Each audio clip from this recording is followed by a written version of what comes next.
Chers téléspectateurs, chers auditeurs, merci de nous recevoir chez vous. Merci d'honorer ce rendez-vous.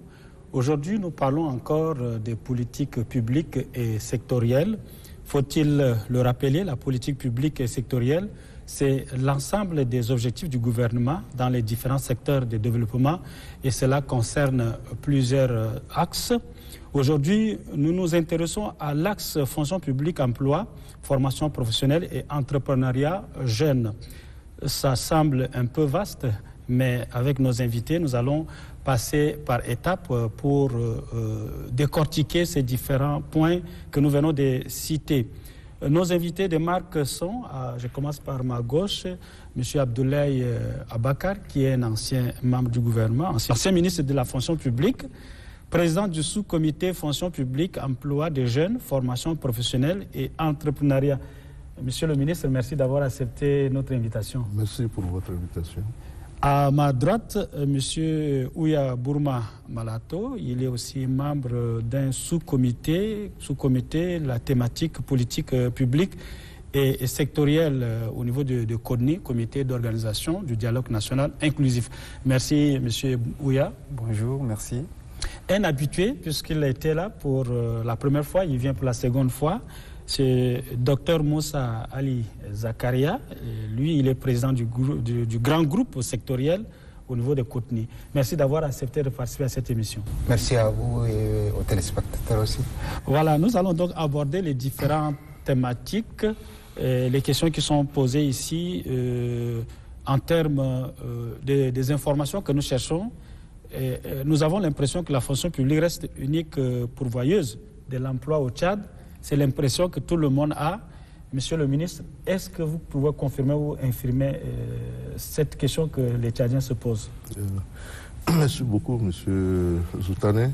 D'abord, je voudrais définir la fonction publique. Qu'est-ce que c'est que la fonction publique? Sur le plan matériel, c'est l'ensemble des activités de l'État.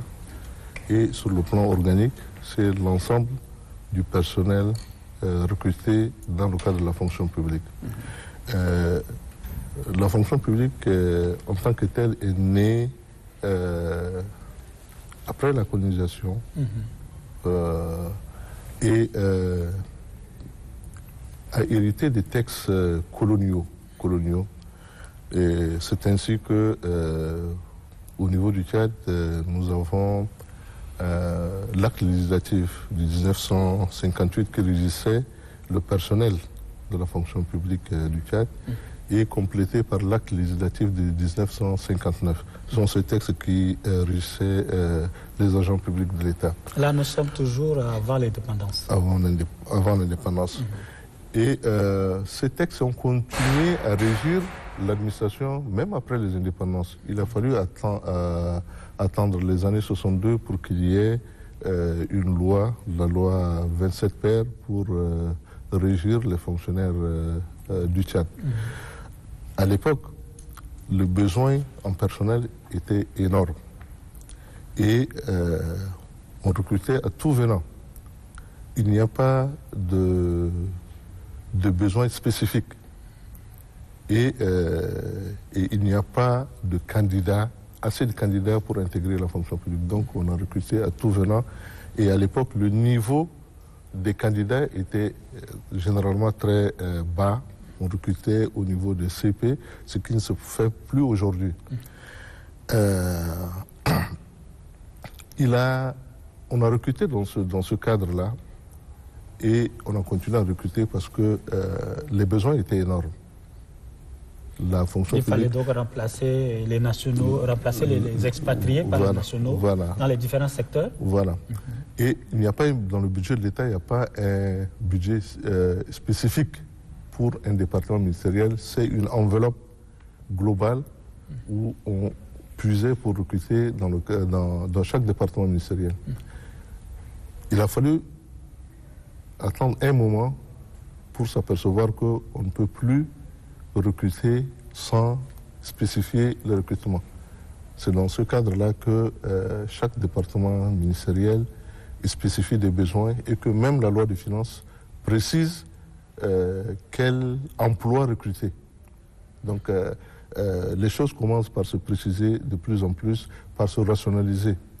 Et à un certain moment, on s'est aperçu que l'État ne peut plus recruter comme il a recruté avant. Donc, il fallait rationaliser parce que l'État recrute pour faire face aux objectifs des politiques publiques. On recrute dans le cadre de l'éducation nationale par rapport aux besoins de l'éducation nationale. On recrute dans le cadre du ministère de l'Agriculture pour des besoins spécifiques du ministère de l'Agriculture. Mais on ne peut pas continuer à recruter à tout venant. Il faudrait que le secteur privé puisse prendre le relais pour pouvoir opérer le recrutement. Parce que la fonction publique ne peut pas servir à résorber le chômage. La fonction publique, elle a recruté pendant un certain temps, mais à un moment, on se dit que la fonction publique ne peut pas continuer à recruter. Tout le monde ne peut pas résorber le chômage. Et en 1997, le gouvernement a lancé un vaste programme de réforme de son administration publique. Et l'objectif de cette réforme-là, c'est d'améliorer d'abord la performance de l'administration, sa capacité, son efficacité et améliorer les services rendus aux citoyens et à un moindre coût. Donc c'est un objectif qui est lancé et qui fait appel à des défis que l'État doit réaliser. Donc il faut que le secteur public soit à même de pouvoir résorber le chômage des jeunes. Et est-ce que cette nouvelle politique a apporté un peu de fruits? Est-ce que nous avons réussi à absorber ces jeunes qui sont nombreux, de plus en plus nombreux sur le marché d'emploi? Bon, dans un premier temps, les démarches ont été éparses. Il n'y a pas une fédération des efforts au niveau des différents secteurs. Donc chaque secteur essaie de recruter. Et ce n'est pas concerté. Il n'y a pas de ligne directrice pour dire qu'il faut aller dans tel ou tel sens. Parce qu'en fait, ce qu'il faut savoir, c'est que l'emploi doit servir d'abord à réduire la pauvreté. Oui. Parce que c'est en créant de l'emploi qu'on réduit la pauvreté. Donc c'est dans ce cadre-là qu'une initiative d'élaborer une politique de l'emploi à 8 jours. D'abord, c'était une déclaration de politique d'emploi et qui s'est traduite après plusieurs années par l'élaboration et l'adoption d'une politique d'emploi et de formation professionnelle. D'emploi de formation professionnelle. Et qui a tracé des lignes très précises où chaque intervenant doit intervenir dans ce cadre-là. Mais il faut se le dire, il y a toujours des insuffisances.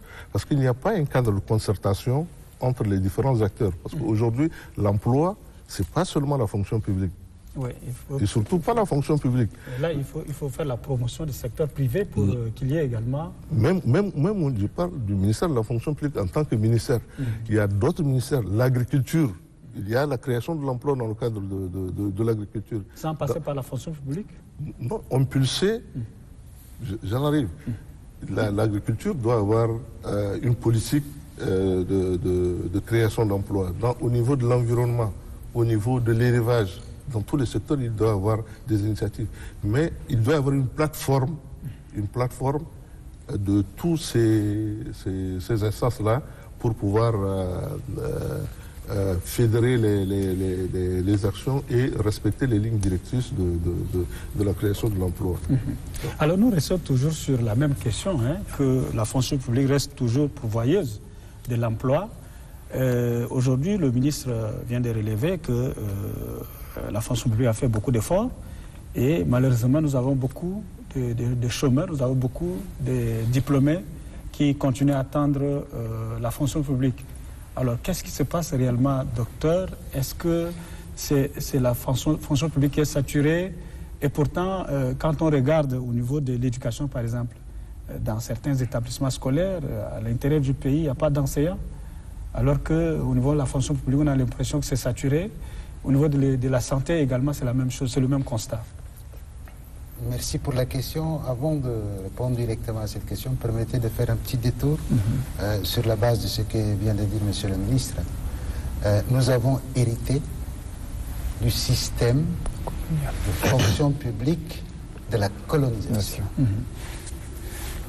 Et en ce moment, nous cherchons à refonder notre pays. Et nous touchons aujourd'hui un thème qui porte directement sur le milieu de devise nationale. Unité, progrès et dans l'entre-deux, il y a le travail. Tous les éléments de thématique tournent autour du mot travail, c'est-à-dire produire, se satisfaire. En héritant du système colonial, le système colonial a d'abord déconstruit tout notre système de production, y compris les modes de production de richesses, avant d'installer la sienne, et en mettant en avant l'acteur État comme gouverneur de tout. Et nous, on a puisé de cette réalité-là, dans la mesure où les premières personnes qui ont relevé notre administration locale, ça veut dire les aînés, ils ont des niveaux de CP, etc., ne percevaient pas la dangerosité de cet acquis-là, hérité du système colonial. Et donc, l'État, donc gouvernement, plutôt je dirais gouvernement plutôt qu'État, le gouvernement a tout pris, croyant que. Mais l'expérience de par le monde montre que dans un pays, en termes de production de richesses, l'acteur État, c'est-à-dire le gouvernement, il produit 30%, à tout casser. Le reste, c'est le reste de la société qui produit. Ensuite, en termes de capacité d'absorber la force vive sous forme de salariat, donc la fonction publique, le minimum c'est 5% et le maximum c'est 30%. Au-delà, ce n'est pas possible. Et le 5 à 30% dépend de la nature de la création de richesse du pays. Ce que j'exprime là, s'il y en a qui s'intéressent, ils rentrent dans les systèmes statistiques mondiaux et ils trouveront, par exemple, que ces grands pays économiquement dominants le monde, que les USA, ils ont 9%. La fonction publique des USA, c'est 9% des besoins en personnel. Là. Tous les restes sont ailleurs. Et donc, s'il faut refonder notre pays, quand on nous a donné cette tâche de politique publique au singulier, avec grand P, c'est très profond en fait. Parce qu'il y a politique publique, donc c'est où est-ce que veut aller le Tchad. Ensuite, pouvoir public au pluriel, parce que le gouvernement n'est plus seul, pourvoyeur d'emploi ou pourvoyeur en tout. Donc, il y a aujourd'hui le secteur privé, qu'a relevé monsieur le ministre. Il y a aussi le secteur associatif, mais aussi les intersections. Les acteurs des intersections, c'est ceux qui sont à mi-chemin entre l'État, donc les parapublics. Il y a peut-être aussi le monde rural. Oui, bien sûr. Il y a toutes ces réalités-là, en termes de force de production, qui sont à prendre en compte dans cette dynamique actuelle de refondation, où nous sommes en train d'aller. Et donc nous trouver où est-ce que nous voulons aller. Tchad, donc une politique publique, et plusieurs politiques sectorielles en fonction des activités. Et pour répondre maintenant à votre question de façon précise, la fonction publique tchadienne, donc le gouvernement du Tchad, ne peut répondre qu'en fonction de ce qu'elle a produit au nom de la richesse nationale. Et il faut être honnête, puisque nous avons cru que nous pouvions prendre tout le monde. Mais les réalités, elles, montrent que 70% des richesses pour manger à sa faim dépend du monde rural. C'est les statistiques nationales qui le démontrent. Et à l'INSEED, l'Institut national des sciences, disons, des études statistiques et démographiques et économiques, entre autres, Et ils ont démontré que à l'aide d'une étude la première a été réalisée en 1997, Ecocite, en résumé c'est Ecocite 1, 2, ils sont aujourd'hui à 4. Alors, 70%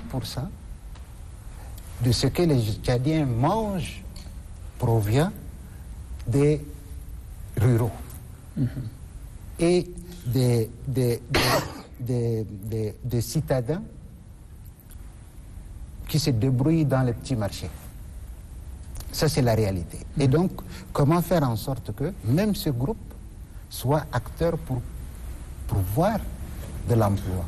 Et c'est cet exercice-là qu'il faut que nous tous, sans exception, puissions le faire.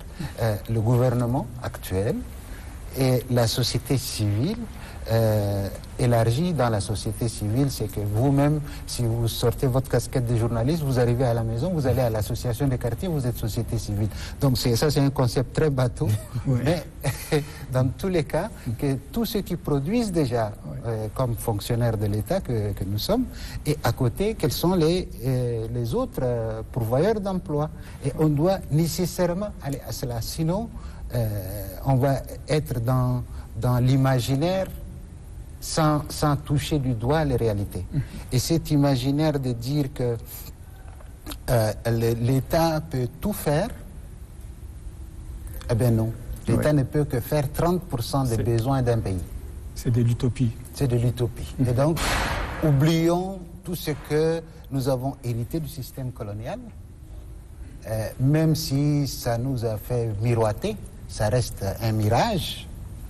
Abandonnons ce mirage-là, revenons sur Terre et voyons qu'est-ce qu'on peut faire. Et notre Terre, elle a les ressources nécessaires. Et nos têtes pour nous créer aussi, de l'emploi. Pour nous créer de l'emploi. Et nos têtes aussi ont l'intelligence nécessaire. Maintenant, l'exercice, c'est comment articuler nos intelligences individuelles en collectif et de cet ensemble collectif aussi biophysique Tchad qui est énormément riche dans plusieurs domaines. Je ne sais pas si j'ai répondu à votre question, mais... Vous allez vous faire compléter par M. Ouya. Voilà, effectivement, comme l'a dit Monsieur le ministre et le Dr Ali Zakaria tout à l'heure, je rebondis sur ce qu'ils ont dit. Quand nous prenons la fonction publique, à l'ère coloniale, comme m'ont dit les prédécesseurs, c'est vrai, nous avons hérité d'une fonction publique de carrière, mais pas une fonction publique d'emploi en tant que telle. Pourquoi? Parce qu'aujourd'hui, quand on fait un petit constat, et quand les réformes ont commencé à prendre forme, après 1997 avec la politique nationale de l'emploi et de la formation professionnelle, qui a fait un constat pour donner un aperçu, de dire clairement que l'État ne peut pas être le seul pourvoyeur d'emploi. Du moment où ce constat s'est un peu apaisanti sur la situation socio-économique du pays, ou quand on regarde le PIB du citoyen tchadien avec l'indice de développement humain du Tchadien, il est très bas et le Tchad jusqu'aujourd'hui est toujours classé parmi les 10 pays, les 10 derniers pays sur l'indice de développement humain. Donc ça a aussi quelque chose sur l'emploi que ça pourrait créer. Nous avons aussi le pouvoir d'achat du citoyen lambda, quel que soit son secteur d'activité. Aujourd'hui, avec le gel de l'intégration, on a eu beaucoup de chômeurs. On a eu beaucoup de chômeurs du moment où, à un certain niveau, le secteur pétrolier a aussi connu une chute. Et cette chute a laissé sur le marché des chômeurs qui ont occupé déjà leur premier emploi. Et c'est là où maintenant interviendra la fonction publique pour parler plutôt d'une fonction publique de transformation qui va aller de résorber un peu ceux du secteur public vers le secteur privé et ceux du secteur privé vers le secteur public. Donc cet aspect-là n'a pas été perdu de vue et c'est comme ça qu'on est retombé sur une situation socio-démographique, comme l'a dit Dr Ali Zakaria tout à l'heure. Nous avons ces personnes qui nous donnent à manger, qui sont dans le milieu rural, ont commencé à faire ce qu'on appelle l'exode. Donc on les retrouve tous au niveau de la capitale et aujourd'hui, le taux de croissance même de la population tchadienne croît d'une manière exorbitante, 3,7 taux d'indice de croissance par an. C'est ce qui fait qu'à 6 millions en 1993, on se retrouve aujourd'hui en 2021 à près de 17 millions d'habitants. Donc c'est pour dire qu'aujourd'hui, cette croissance influe aussi sur l'emploi que peut créer un chef de famille, sur les bouches qu'il peut nourrir, ainsi de suite. C'est comme ça que la fonction publique a vu à un certain moment qu'elle ne peut pas aller dans ce sens et elle a pu donner l'exemple de créer plutôt des emplois. Et il faut que cet emploi aussi soit un emploi décent pour permettre à ce qu'aujourd'hui je gagne 1000 francs. Et il faut que ces 1000 francs me permettent au moins de vivre. Et c'est comme ça que, si vous remarquez, on a eu une discussion il n'y a pas très longtemps où au Tchad, aujourd'hui, on a par exemple le meilleur SMIC de l'Afrique centrale.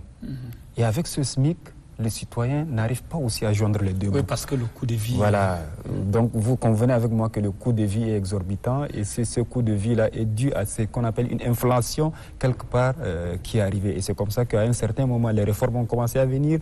On a eu la réforme des finances publiques qui ont aussi abouti à cet aspect-là.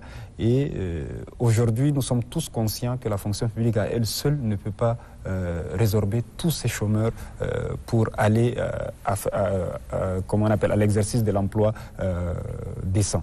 Et c'est comme ça que, comprenons que aujourd'hui au Tchad, quand on parle de fonction publique, les gens pensent plutôt à une fonction publique d'emploi. Non, alors que la fonction publique, les gens doivent comprendre que la fonction publique ne fait que mettre en pratique la politique sectorielle de chaque ministère au niveau des différents départements en termes de formation qu'on a reçue à la base ou bien d'enseignement supérieur pour rendre en acte des fonctionnaires qu'on a recrutés, qui doivent être d'abord très compétents et pour donner la politique de l'emploi dans ce sens. Donc voilà un peu ce que je pourrais apporter comme contribution. Oui, monsieur le ministre Abdoulaye. Oui. Par rapport à l'emploi dans le cadre de la fonction publique stricto sensu, il se pose par rapport aux jeunes demandeurs d'emploi un problème d'employabilité. N'importe qui ne vient pas déposer un dossier pour être intégré dans la fonction publique. La fonction publique a des profils spécifiques. On recrute, par exemple, au niveau du ministère de la communication, ceux qui ont fait l'audiovisuel, les journalistes, etc. Tout ça. Si on veut recruter au ministère de la Santé, c'est ceux qui sont utiles pour le ministère de la Santé. Oui, mais est-ce que cette politique est mise en œuvre? Ceux qui sont... Oui, c'est au niveau de la conception encore? Non, je dis c'est au niveau au niveau du gouvernement. On ne recrute que ceux qui... Normalement, on recrute que ceux qui ont un profil pour accéder. Pour résorber le chômage, la fonction publique s'est permise de recruter... les gens sans profil, sans qualification. Pour juguler ce problème voilà. Parce que la demande est forte. La demande est forte, la fonction publique a recruté. Bon, arrivé à un moment, on se dit non, il faut que ceux qui n'ont pas de profil pour intégrer la fonction publique ou qui viennent demander à être intégrés dans la fonction publique sans la conformité de l'administration, ça ne peut pas aller. Mais est-ce que la planification ne devait pas se faire en amont plutôt dans le domaine de la formation, orientée Justement, c'est là où je voudrais en venir, c'est que j'ai parlé de l'employabilité. C'est-à-dire quand on rentre dans le système scolaire, il faudrait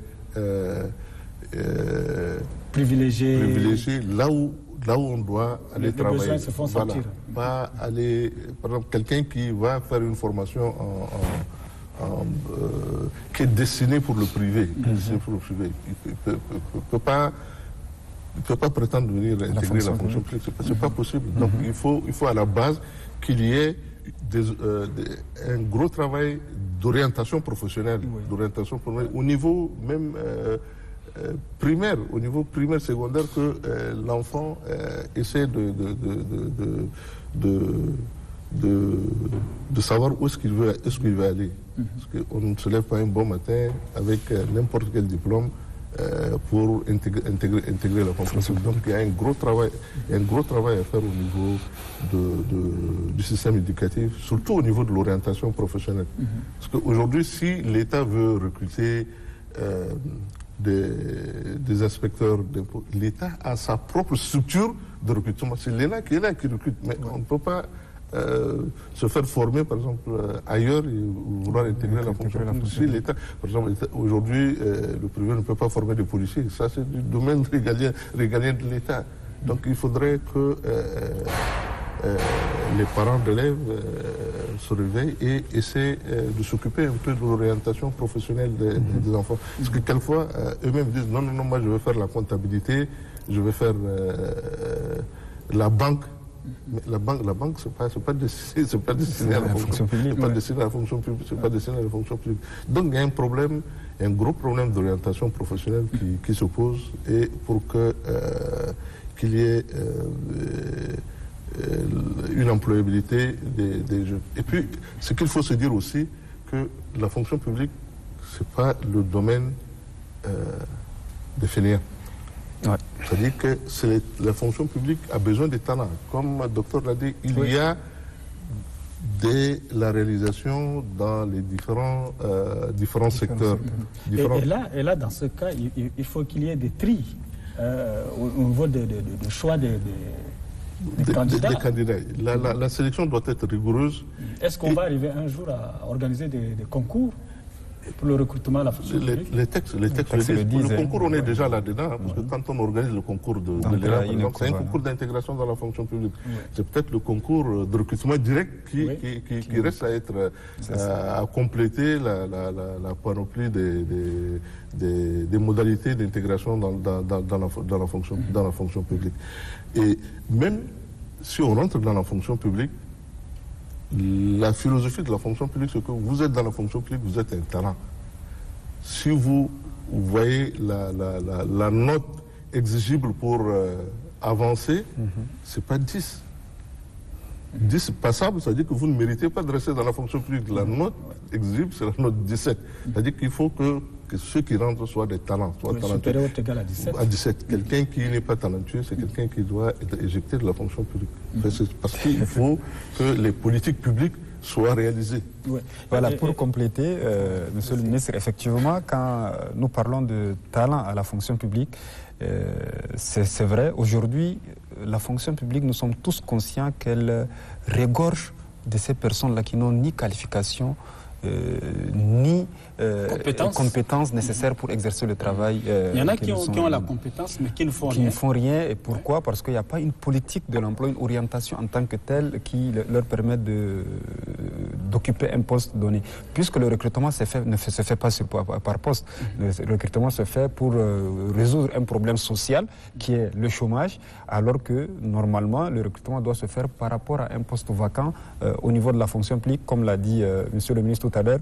Si aujourd'hui on doit recruter un douanier, on sait que ce douanier-là, il est recruté à la catégorie A ou catégorie B2 et qui doit aller au centre de contrôle de douane de Baïbokoum et dans tel poste de la périphérie de tel poste. C'est comme ça qu'on doit recruter normalement à la fonction publique. Mais aujourd'hui, on recrute, on met à la disposition du ministère. Le ministère, après 1 an, 2 ans, la personne est à la disposition de la DRH ou du secrétariat général et qui ne fait rien.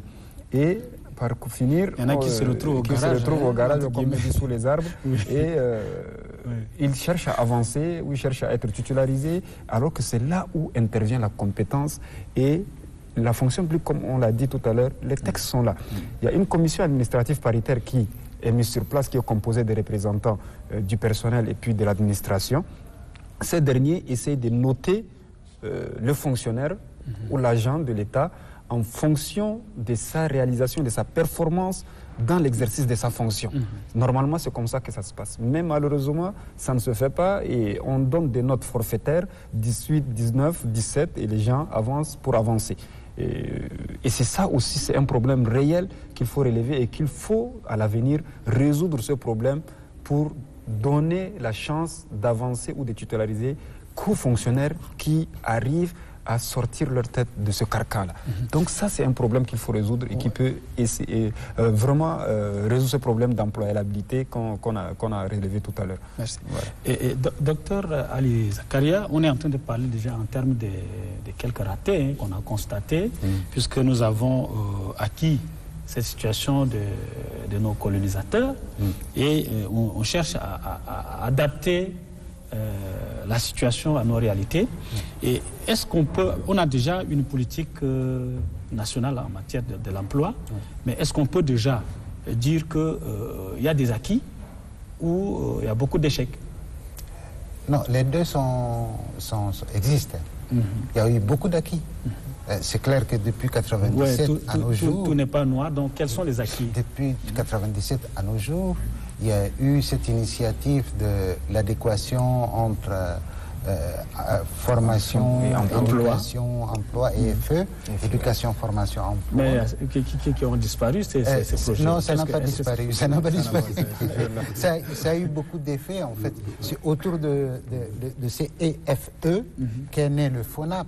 Oui, le CONEFE aussi. Le CONEFE, l'OPSEF.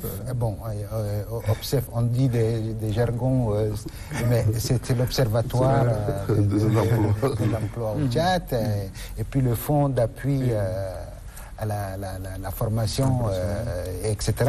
Et ensuite,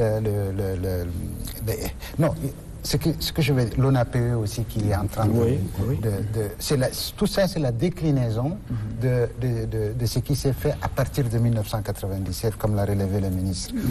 Et donc, il y a eu beaucoup d'acquis, sauf que.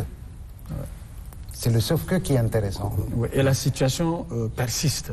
Oui, elle persiste parce que... La demande est toujours supérieure à l'offre. Bien sûr. Sauf qu'il y a deux situations.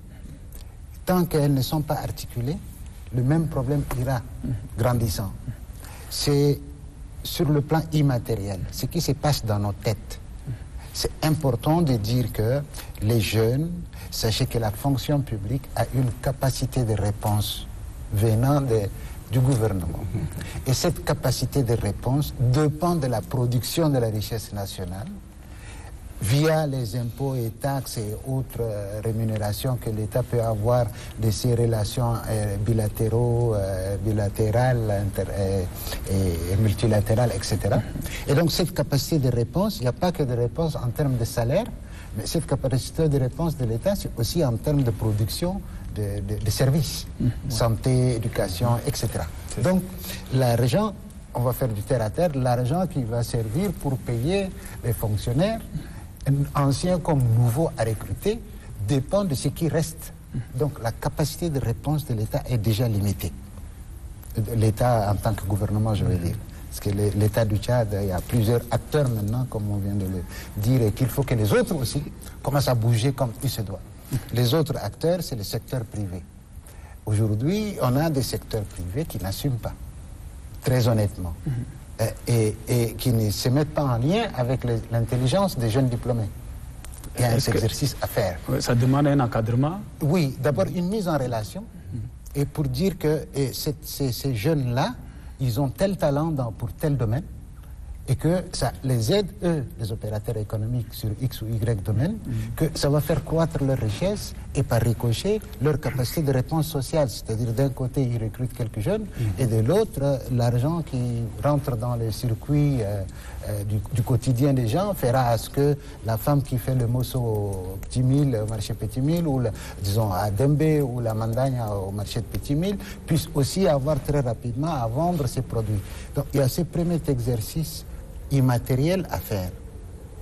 Ça, c'est le défi qui nous reste dans le cadre de cette refondation que nous recherchons tous. On va passer à l'autre étape de la question concernant la formation professionnelle.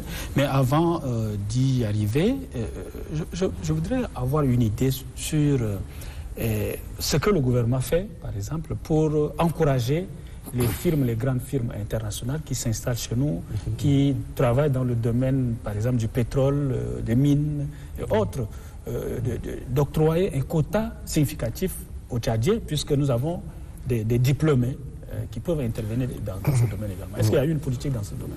Oui, au niveau du gouvernement tchadien, il y a une concertation avec les entreprises pétrolières. Et il y a une concertation et on se retrouve régulièrement, le ministère de la fonction publique et les entreprises pétrolières, pour la nationalisation des postes. Et on est arrivé à un niveau très avancé de nationalisation du poste. Donc ce qui reste, c'est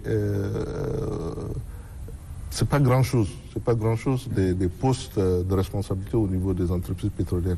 Ça, le gouvernement est en train de suivre. Il y a des concertations régulières et avec des dates bien précises où ces objectifs-là doivent être atteints.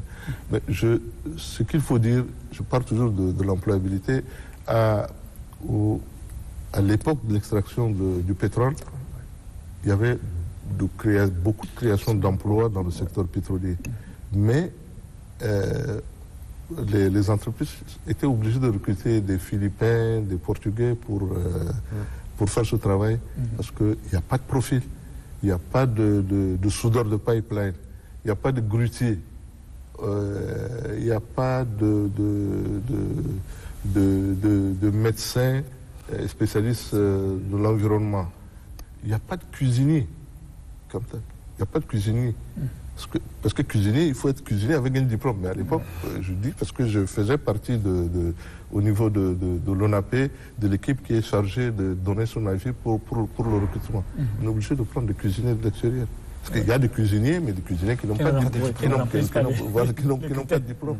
On a des soudeurs, mais des soudeurs qui, la soudure de pipeline est spécifique. On n'a pas de plombier comme tel. Donc, on a utilisé des étrangers jusqu'à la fin des travaux et au moment de l'exploitation du pétrole, on n'a plus besoin de ces...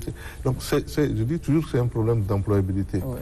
Et par rapport aux diplômés sans emploi, au recrutement de jeunes, on se focalise beaucoup plus sur ceux qui sont rentrés dans le circuit formel d'éducation primaire, secondaire. Mais il y a les déchets, ceux qui sont nombreux et qui sont dans l'informel.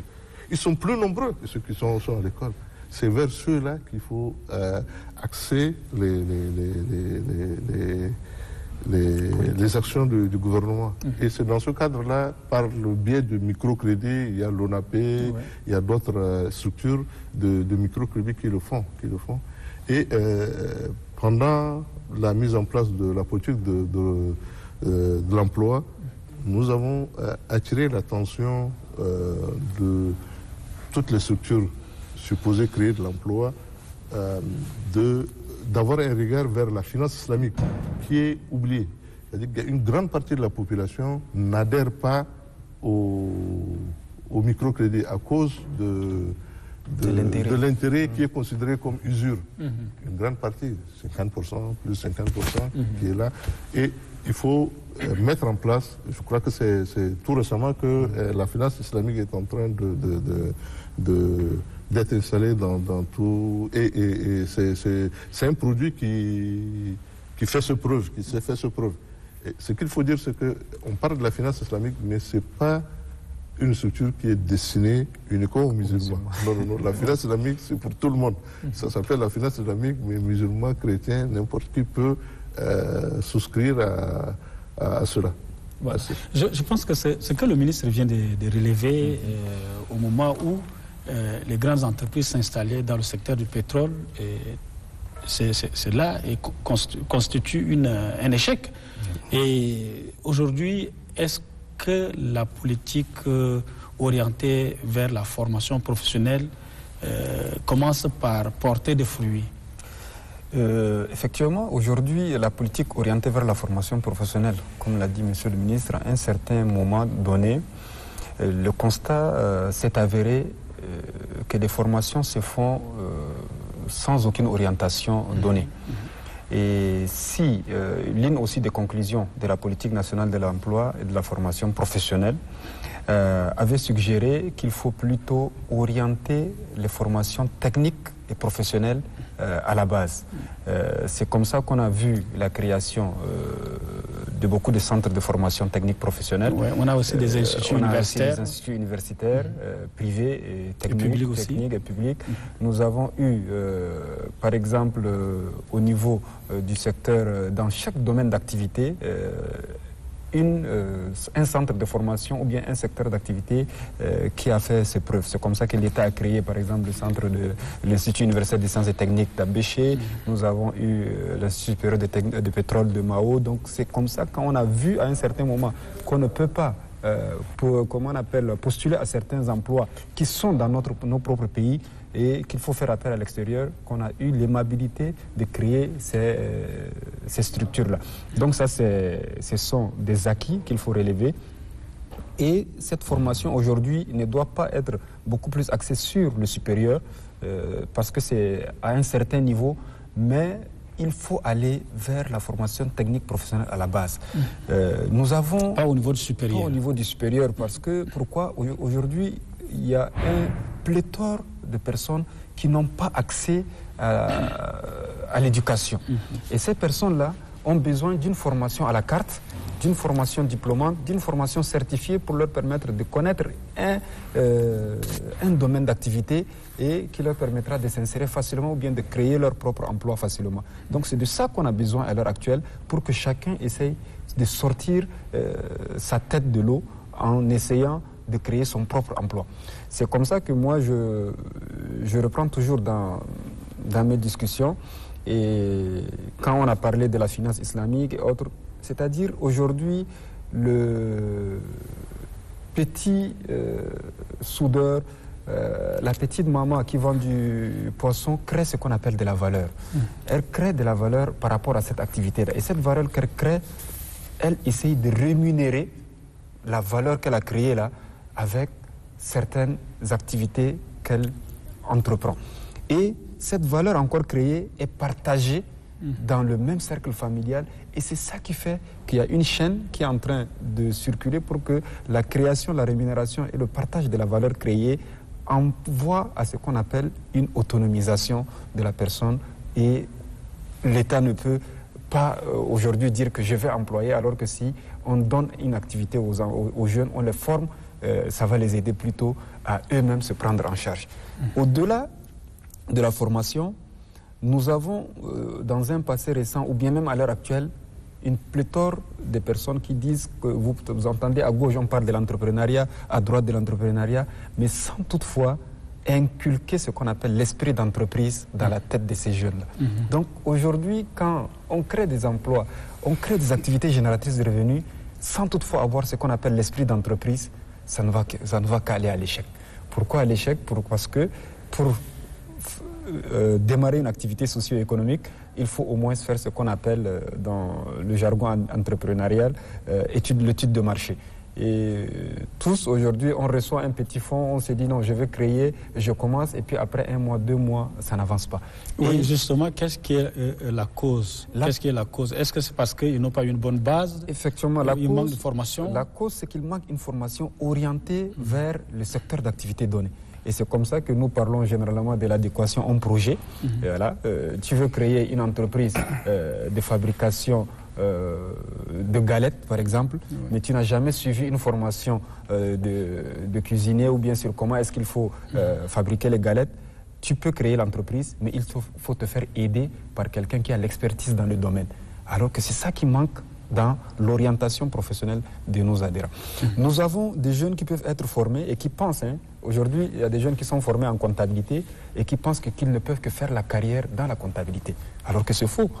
C'est faux, pourquoi? Parce que je peux avoir un diplôme, mais ce diplôme, je peux le caser à côté et travailler dans un autre domaine que j'ai eu des acquis. Dans un domaine libéral. Qui a eu des acquis ou des expériences données. Et ma formation de base ne pourra que m'aider à implanter ou bien à asseoir cette unité économique que je suis en train de mettre sur pied là pour donner de la valeur à ce que je crée. Donc voilà un peu tous ces constats qu'on a essayé de voir et on s'est dit qu'il est temps d'aller vers des formations, actions orientées vers l'emploi directement au lieu de former vers des diplômes qui n'aboutiront à aucun résultat donné. Donc, voilà vous partagez cette analyse? Oui, bien sûr que nous la partageons puisque on a le même état d'esprit. Et vous travaillez sur le même dossier pour proposer comme sommet. Je voudrais revenir sur un premier mot d'abord avant de compléter, s'il vous plaît. Que tout à l'heure, monsieur le ministre a dit finance islamique, tout le monde pourra dire. Il faut juste, c'est très très important cet aspect-là. Le mot islamique ici veut dire soumis aux préceptes de Dieu, tout simplement. Et comme tel, si on ouvre la Bible, la Torah, on va trouver tout ça. Comme la banque islamique. On va la trouver. Donc c'est important qu'il y a ça. derrière ce mot finance islamique qui est maintenant expliqué, le téléspectateur sait que selon les préceptes de Dieu, ça veut dire qu'au lieu de faire de l'usure, et cette dynamique encourage la souscription. C'est ça. C'est ça la grande nuance entre aider quelqu'un à sortir de l'eau et à savoir bien pêcher. Et monter un projet et souscrire. Voilà, donc il faut souscrire. C'est juste une dynamique de souscription. Je n'ai pas de ressources, vous en avez, vous me donnez 500 francs de capital, je le travaille, je le ramène à 1000 francs. À ce moment-là, moi je vous rends vos 500 francs, mais j'ai déjà un capital de 500 francs. Mais si vous souhaitez m'aider, vous laissez vos 500 francs et vous dites, écoute, sur les 500 francs de surplus là, où est mon beignet là-dedans? Eh bien, même si vous faites moitié-moitié, ça veut dire que grâce à vos 500 francs, moi, je me suis fait un capital minimum de 250. Donc, c'est vraiment une dynamique de souscription. Et comme ça aide à avancer plutôt que... Voilà, c'est quand même très important. Oui, mais docteur, il faut préciser aussi qu'il y a un projet d'appui qui existe par rapport à la finance islamique. Presque 10 ans déjà, ça s'appelle PROMIFIT, projet de la microfinance islamique au Tchad. Et ce projet a eu à octroyer déjà à Sar, à Mundou, à Béché, à Mtiman, etc. C'est le projet qui marche le mieux dans le cadre du microcrédit. Et justement, c'est le bénéficiaire de ça. Au niveau du gouvernement, nous avons également des structures qui offrent des microcrédits. Oui, bien sûr. L'ONAP offre des microcrédits. Nous avons les établissements le FONAGE, les établissements de microfinance, les banques de deuxième catégorie, comme on les appelle. Sauf qu'ici aussi, une fois de plus, c'est la synergie. Effectivement. Et ça, c'est important. La refondation passe vraiment par la synergie. C'est un réel problème. Et tout le monde doit travailler à ça. Par exemple, à côté, vous avez quelqu'un qui vous donne, vous m'avez donné 500 et pour me faire grandir, et juste à côté, Dr Bourma me donne 500 francs pour me faire reculer, parce que si j'ai perdu, pour X ou Y raison, je lui dois ces 500 francs plus 25 francs. Donc voilà, c'est pour ça que c'est important. Le deuxième élément, c'est la question de la formation adaptée, comme il a dit. Je réponds sur ce qui vient d'être dit. Il y a des préalables que nous n'avons pas assumés, honnêtement, chez nous. Ailleurs, ou au Tchad précolonial, j'ai fait des études dans ce domaine, donc je peux donner de la matière si les gens le veulent, on recense les différentes spécialités existantes dans un terroir donné. Aujourd'hui, on va dire, nous devons de recenser toutes les compétences disponibles au Tchad. Compétences diplômées ou non. On parle de savoir-faire et savoir-agir ici. Un élément de savoir-agir qu'il y en a nulle part aujourd'hui, on n'en fait même pas cas, c'est que le Tchad avait 2 ou 3 grands fourneaux pour fondre de l'acier en quantité. L'histoire dit qu'il y en a du côté de Gama, entre Gama et Melfi, donc c'est le centre du Tchad, du côté de Adré, du côté de Adjaradit, et puis il y a un autre du côté de Fianga. Il y avait des grands fourneaux pour fondre et avoir donc la métallurgie appliquée. Historiquement, il y en avait au Tchad. Maintenant, on a des petits artisans, mais juste, ils fondent juste avec de petits feux. Mais les hauts fourneaux, il n'y en a plus. Ça, c'est un exemple de recensement de ce qui existe. D'abord, passer par ça. Ensuite, voir les jeunes, les enfants. Ils sont déjà orientés dès le bas âge. Vous verrez qu'il y a un jeune qui aime plutôt s'amuser et parler, alors que son ami, il aime dire « Khalini, laisse-moi » parce qu'il est en train de monter une case ou quelque chose. Et il y a un troisième qui, lui, il va chercher des morceaux de fer pour se faire une roue, comme la moto de papa ou la voiture de maman. Ça, c'est ça l'orientation. Il faut l'observer, et le canaliser. Nous n'avons pas ça chez nous. Nous devons de ramener ça. Ça existait avant, maintenant ça n'existe plus. Parce que notre histoire n'est pas née d'il y a 100 ans de la venue de colons, je veux dire. Donc nous sommes un pays historiquement très très avancé. On avait des relations de par le monde, avec des expertises qui partent partout ailleurs. Et nous avons du matériel qui voyage aussi partout ailleurs. Je l'ai dit ça quelque part, je ne sais pas si c'est sur ce plateau, on était exportateur de plumes d'Autriche jusqu'au Brésil pour faire le carnaval. Beaucoup de jeunes ne connaissent pas cette réalité. Voilà, et donc, troisième chose, c'est le travail qui génère des revenus. Et le travail qui gère le social. Au Tchad profond, ça existe encore. Le travail qui crée de l'emploi. Oui. Donc c'est ce qui génère des revenus, c'est celui-là. Derrière ça, c'est l'emploi. Et le travail qui gère le social. Je me permets de donner des exemples terre à terre comme ça pour que les téléspectateurs tchadiens notamment, c'est important. On dit traditionnellement que le mil est facteur de stabilisation des foyers. Khala sibat al-bet. Le céréales, c'est pour stabiliser le foyer. Et un père de famille, s'il n'a pas un grenier plein de céréales, il est inquiet parce que c'est ça qui stabilise. Ça, c'est la production pour gérer le social. Et ensuite, il a une autre initiative. Selon le principe que l'être humain qui ne tient qu'un seul métier, il lui manquera la nourriture pour sa propre bouche. Si on va dans nos villages ou dans nos campements aujourd'hui, on a l'activité principale, donc garantir par exemple le mil avec les soubassements et autres. Mais en même temps, on tresse des nattes, on fait un petit élevage. On fait ci. Cette multiplicité d'emplois, c'est elle qui crée la richesse. Une fois qu'on a associé les deux. Or, ce qui se passe en ce moment, et pour renchérir sur ce qu'a dit Dr Gourma, c'est que ces préalables n'étant pas assumés, alors on donne de crédit aux jeunes diplômés qui, à l'école primaire, on lui a mis dans sa tête que lui, il va rester sur le toit. Avec cette fameuse chanson « Oh, mes enfants, travaillez bien à l'école ». On nous a tous appris à être sur le toit, personne ne veut assumer la fondation, etc. Et donc, lui, il espère rester là-bas. Et donc, quand il a cette ressource, il n'a pas cette notion basique, traditionnelle du social et de l'économique. Les deux font avancer. Eh bien, il va assumer le social avec l'argent qu'on lui a donné. Voilà, merci, docteur. Le temps nous presse. C'est pratiquement fini. Nous allons peut-être vous accorder un seul mot sur...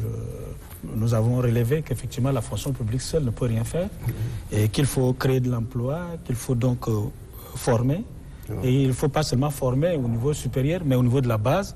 Et qu'est-ce que vous préconisez, qu'est-ce que vous conseillez à nos jeunes qui nous suivent en ce moment, puisque c'est vrai, vous faites la conception, les gens vont faire de la réflexion au niveau du dialogue national, mais vous avez quand même des conseils.